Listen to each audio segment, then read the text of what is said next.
What's going on, everybody? UFC on Fox 22 results. This event took place on Saturday, December 17th, 2016 in Sacramento, California at the Golden One Center. It drew 13,136 fans for a total gate of 1.2 million.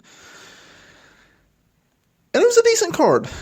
They had a lot of known name fighters on this card. They really did. Now you could pick apart this card in terms of star power, but you had quite a bit of fighters that are well known to the hardcores and some to the casual fans.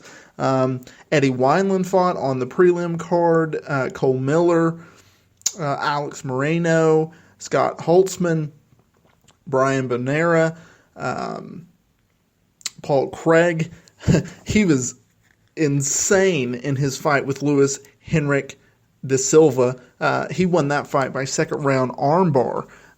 So that was a very impressive showing for his UFC debut. Now the main card kicked off on Big Fox and it featured 4 bouts. You had a welterweight bout between Alan Jouban and Mike Perry. You had a bantamweight bout featuring Urijah Faber in his final fight, taking on Brad Pickett. Co-main was a welterweight bout with Gall and Sage Northcutt, and then the main event was a women's strawweight bout between Michelle Waterson and Paige VanZant. Now, kicking off the main card, Jouban went out there and just dominated Perry.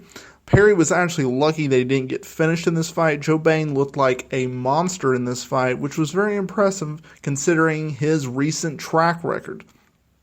He's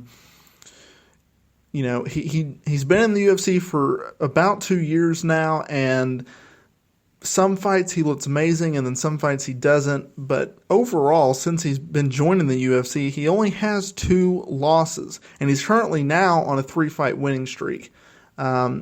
He holds wins over Brendan O'Reilly, Behel Mahad, and then now Mike Perry. His last 2 fights have went decision, but they've been a one-sided beatdown. And Jouban is someone to look out for in the welterweight division. Moving up the next card, it is a bantamweight bout.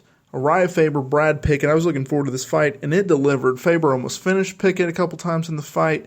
He was much, much more the dominant fighter. He proved that he can still go, and of course this was his retirement bout. So he, was in his hometown. There was a lot of pressure on the guy, and he came out and performed like a top contender. He's held the WBC bantamweight title before. He's fought numerous occasions for the bantamweight title in the UFC, but he could just never get it going in the UFC in terms of title fights. But at 37 years of age, Faber is someone who will go down in history as a guy who paved the way for the lighter weight fighters, and he went out on a high note, which is so cool to see, but he picked up the win over Brad Pickett via decision. Moving into the co-main event, it was Gall versus Sage Northcutt. And Northcutt, coming out of this bout, is going to need to really make some changes, and I'll get to that in a moment. Gall had 2 previous fights in the UFC. One was over Michael Jackson, who is a part-time MMA fighter and a full-time journalist. And then, of course, he came off of a first-round submission win over CM Punk back in September at UFC 203. Sage Northcutt is a young prospect who many thought had a lot of potential in his arsenal and was going to be a real test for Gall. And in this fight, that was just not the case. Northcutt was frustrated in this fight. He was cussing out Gall in this fight, but in the end, Gall submitted Sage Northcutt in the second round with his patented rear naked choke. So it'll be very interesting to see where Gall goes from here. Northcutt was a tough challenge for him, but I'm sure he'll get, they always say there's no easy fights in the UFC, and I think for his case, that is definitely going to be a statement. Now, Northcutt, coming out of this bout, stated that he's going to move down to 155 pounds, which is a lightweight bout. So it'll be interesting to see how he does. He talked about how cutting to 170 was not that difficult, and he thinks that he can be a bigger guy, which I think he will be in the 155-pound division. And it'll be interesting to see where he goes. He gets paid a lot of money. He got paid $62,000 for this fight, while Gall only got paid $40,000. So, you getting paid that big bucks, you got to win those fights. And even though he's a good-looking kid and he has a good story, he's in danger of getting cut if he keeps win, loss, win, loss. And that's how his career's gone since joining the UFC a couple years ago. And in the main event, it was very interesting because I personally had Waterson winning this fight. And a lot of people had VanZant. She's a cute girl. She's a decent fighter, but she just has a lot of holes in her ground game. She's a really good stand-up fighter. She exchanges well. She has good footwork. But in terms of going to the ground, that's how she's losing her fights. 2 fights ago, she lost to Rose Namajunas via, I think it was rear naked choke as well. Rear naked choke.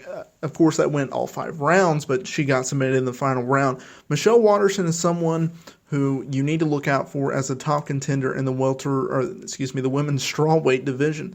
She's a little chick. She's only 30 years of age. She's 14-4. She's on a 2-fight win streak. She was a former Invicta Atomweight champion. She made a couple title defenses. She's 2-0 in the UFC. She's got a win over VanZant now, as well as Angelina Maganina. She doesn't fight often, which is going to be a problem for her. She only took 1 fight this year. She only took 1 fight last year. She's got to be more active, but when she fights, she is on, and she is someone to look forward to seeing fighting. Now, VanZant, she needs to regroup here. After the Nunes fight, she regrouped, and she got a win over Beck Rawlings via second round head kick in August. But those rear naked chokes, man, they're gonna get her. Now she's 7-3 in her pro MMA career, but at the end of the day, she's got to get it done. And being in the main event and losing on Big Fox is not a very good key to her success going forward. So we'll see where she goes from there. But anyway, I'm gonna get out of here. That is your UFC on Fox 22 results.